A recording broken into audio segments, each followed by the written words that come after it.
y'all, we come with Young Thug is free. Listen, y'all might be wondering why I'm wearing a Carhartt jacket. Listen, if you want me to cap, I say it's cold. But if I'm being for real, it's just for the drip. That's it. Listen. I got pajamas on, nigga. Like if I'm being for real, bro, it's for the drip. That's it. I ain't never wore it. I never wore it on cam. This is one of my favorite jackets. Low key though. Oh my god, bro. I don't know, bro. I don't know. I might be top 5. Maybe not. Fuck that nigga. I might be top 5 and I'm not the bottom 4. No cap. Let's get to it. Anthony Fantano here, internet's busiest music nerd. Thank you for watching. Let's take a serious tone. Let's go in a serious direction in this video and talk about the most consequential music news of the week. That would be the ending of the Young Thug YSL RICO trial. Technically, the entire thing is not completely over as of this point because there are still individuals being prosecuted who are sort of in the YSL. Well, nigga, the main niggas we was worrying about, they free and they out. It's over. We're not paying attention no more. But what I wanted to say is I had to come in here because like we reacted to Young Thug getting locked up, so we might as well react to Young Thug getting free. Like I don't want to be one of those people who just react to when niggas get locked up. Like I hate to see my folks locked up. So hey, I'm glad to see an innocent man. Well, he pleaded guilty, so never mind. A guilty man free, I guess. Shit. Orbit. For those who need a refresher, it was actually over 2 years ago at this point that Young Thug was arrested under these charges. Since then, he has racked up 56 felony counts. According to NPR, Young Thug and his lawyers taking a blind plea deal here basically brings to a close the longest running criminal trial in Georgia history. Wow. The plea deal he took here did require him to take ownership of the crimes he was being accused of. Okay, so Thug pled no contest to a racketeering conspiracy charge and 1 count of leading a street gang. And he also pleaded guilty to 1 count of possession of a machine gun. Nigga had a machine gun, nigga. Bro, who is your ops that y'all? Sometimes I just hear shit and like niggas be having grenade launcher. Like nigga, it's your ops the Transformers, my nigga. Who is you going against? Like for you to feel like you need a machine gun and a grenade launcher is insane. 1 count possession of a firearm during a felony. Jesus. Of him returning home also requires him to be on probation for a period of 15 years, and depending on Georgia or Fulton County laws, what was sort of negotiated in order to get this deal. I don't think this was smart, bro.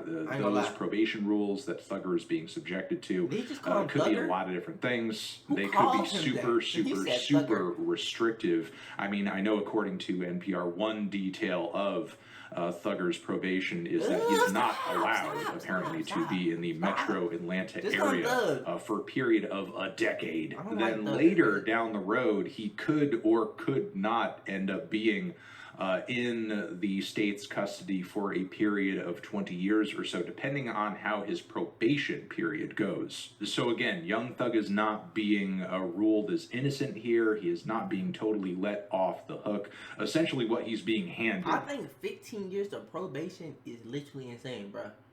Young Thug, that you would literally have to be literally super stupid clean, bro. You have to be so clean, it's insane. Because the amount, bro, they can't catch you with no drugs. I know you can't be around no gang members. You can't do nothing that you usually do, my nigga. But if it was me, when I get out of jail, bro, I need the police around me 24/7. I would need a parole officer in my house so I don't slip. I don't go for 15 years, y'all. That's insane. In this instance is a second chance, a second opportunity to just go a different path and take a different approach. How exactly we got here through plea negotiations is not well known at this point. Young Thug's lawyers haven't exactly made public what exactly they did or said been out for like 2 days, right? Sort of pull the state in this direction. A whole host of things could have been promised that down the road could later come to light, but as of right now, they seem to, despite Young Thug's plea deal, still be taking a very staunch approach in terms of feeling he was innocent of the crimes he was accused of. In fact, they've stated publicly that they feel like them bringing RICO charges in this case was an abuse of the law, essentially treating Young Thug as if he was the head of a drug cartel or Al Capone or something like that. And while it may be true that Young Thug wasn't necessarily on that level of, kingpinism or criminal activity, the influential position that he was in certainly put him within proximity of a lot of criminal acts. And for a while in the midst of this trial, it was not looking good for Jeffrey because these sorts of criminal activities were seeping into the legal Yeah, I ain't gonna lie, I thought niggas was cooks. I ain't gonna lie, the way they was describing, like, niggas like, bro, people snitching, people folding. But, like, what really made me, like, open my eyes for real is that Lil Durk case. I'm like, somebody was snitching on you for 12 years, wire around you for 12 years? Bro, you know how much stuff they got on you for 12? Bro, they just letting you run amok, literally. They just like, hey, bro, we got him. Bro, because you know the feds not coming unless they got you. Proceedings themselves. That's what I be There hearing. was the infamous drug exchange that went on during one of the trial days. There was also the gun plea deal that sort of framed YSL as a gang, a collective, a syndicate of sorts, which I feel like the only reason they gave him that deal was to get him on record, sort of admitting what the state wanted to sort of paint YSL as in order to kind of further justify the RICO approach here. Because again, I'm sure there were crimes and I'm sure there were felonies that the state only would have been able to charge Young Thug for if it was done under RICO, because they're essentially arguing, okay, this one guy RICO, not a part of a syndicate of people did this thing, so we can pin it on the person who is the head of the whole group, or the leader. If you guys also remember, there was a point where it was decided that the court was going to start admitting song. Bruh, yeah, I think this is an artist's worst fear, bruh. To say like your lyrics can be used in the case, nigga, do you know what do you know what they be saying? I killed him on 3rd Avenue. The last thing he said was no plea. That's literally what they be rapping about, word for word, bar for bar. They be like, yo, I chased him down, and then you look at the and people be so mad that they use the lyrics, nigga. You literally did the crime and went into the booth and literally described precisely how it happened. They be like, yo, I shot him in his head once, shot him in his body 3 times. And then you look at the police report on the news, and it would be exactly that. Like what? On lyrics as evidence into the trial, something we've talked about numerous times on this channel as being a horrendous direction for things to go in legally, because song lyrics and song lyrics alone should not be used as evidence of a crime. If you literally come out before the news and describe how the body is and how it was when you did it, nigga, we got no choice but to use it. But we didn't even tell you what happened yet, and you telling us what happened. Yes, we're gonna use it. Nigga, they be like, yo, first I visited Home Depot, then I went to that gas station. I saw him at the gas station, chase him down, pull out the knot. And y'all, they'll catch you at Home Depot on the camera. They'll catch you at the gas station on the camera. And then the bullets they find in the neck, it's a 9. But what are you talking about? What are you talking about? Yes, they should. If it's literally like perfect and it literally fits, I mean. And then also in what was probably the most ridiculous display across this entire trial, YSL lawyer Nicole Fagan got arrested for fucking evidence tampering, and also for her connections to apparently a 2022 shooting. For a second, Austin and I considered doing a video on this woman, and we didn't. All you need to do is look at photos of this woman to know. Oh yeah. I ain't gonna lie. She definitely know a couple black dudes. No cap. She definitely getting. Yeah, like, bro, you can just tell, bro. Like, you ever just been around a woman, you just be like, she like black dudes, bro. Like, she love him. She probably been on the right dude twice, if that. But she, boy, bro, come on now, what? Come on, look at this, bro. Bro, she at the trap. She's at the trap. Come on, let's be for real, bro. Bro, this is the type of like woman, bro. This is why like some white people be hating black people, cause they be dating a lawyer, and then they after their lawyer job, they fucking clients. Bro, see, I hate them too. There's something seriously wrong going on upstairs with her. So again, Young Thug's lawyers were not given an easy task here. If essentially their mission was to argue to the judge, this web of criminal activity, my client has nothing to do with it, or the connections are loose at best, and yet you're just being followed by this web of criminal activity. With Young Thug being let off on probation here, he did make some closing remarks. There was an exchange between him and the judge. I want to read it. Thug said, "I know what I bring to the table." Like, that's how you be talking. I know what I am. I know the heights, but I'm sounding like Cardi. What am I doing? But I mean, they all kind of sound. I know the heights I reach. I know the impact I got on the people in the community, all people. I learned that late, these past two to 3 years. And maybe it was because I was probably on drugs or anything. I don't know. But I have came to my senses. Hold on. I understand how it could be twisted. I understand what it could do to the mind of people. I understand all that, and I promise you, I'm 100% changing up. I'm older and I'm grown now. Nigga, you was grown 2-3 years. I'm smarter. It's more things to rap about. I've experienced a lot of good things, experienced more bad things, but I've experienced a lot of good things too. Nah, bro. Real life though, I do think Thug is one of those, bro. He really one of them real niggas, bro. And I hope, like for his sake and for music, bro. I hope he really come out here and switch it up, bro. Like, bro, we got to, dog. We got to, cause y'all, rap used to be like this. Like in recent years, bro, we seeing people leave, bro. Like, shout out to them, RIP to them. But like, bro. Like, we need people to stay in the game, bro. We're not seeing people go, like, really live past 40, 30 no more, bro. It's crazy. Like, we're not seeing people reach the age of 35, bro. So, shout out to Drake, shout out to Kendrick and them, and shout out to J. Cole, bro. And all the, like, because they some OGs, and I pray to hope, like, nothing happened to them, bro.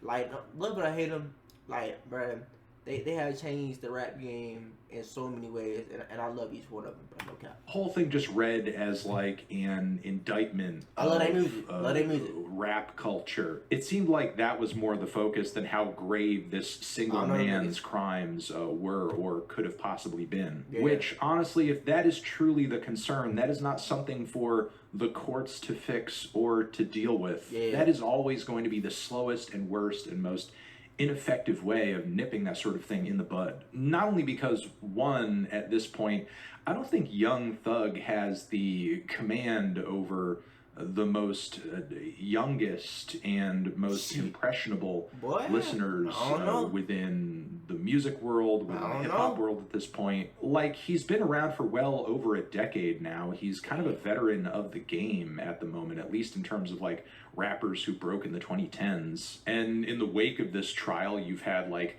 the rise of drill and a whole new generation of rappers that are saying things that are actually, like, more explicit, more violent, and more off the rails than almost anything Young Thug used to say in a lot of his older and classic tracks. So the idea that you're going to, like, change hearts and minds and clean things up by bringing this one dude to justice and making him do some community service and having him do a speech in front of a judge, it's a fool's errand. And plus also, this is just so goddamn downstream. A lot of the issues and problems that create the kind of world a Young Thug grew up in, they're systematic. You can't reverse or fix these trends by putting one single rapper on trial and making him say sorry in front of the world and tell everybody that he's going to do things differently and fly right now. If you actually want to impact this stuff broadly, you got to talk about upending systematic racism, poverty, drug war policies, school to prison pipelines.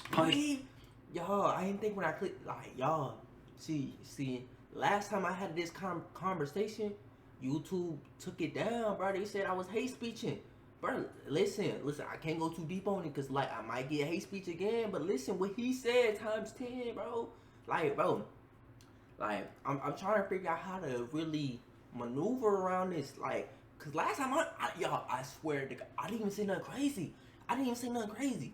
I literally said what he said just in a more aggressive way. But yes, bro, like if you really want to change, bro, like there's so many reasons why America is the way it is, and I think I'm leaving it at that.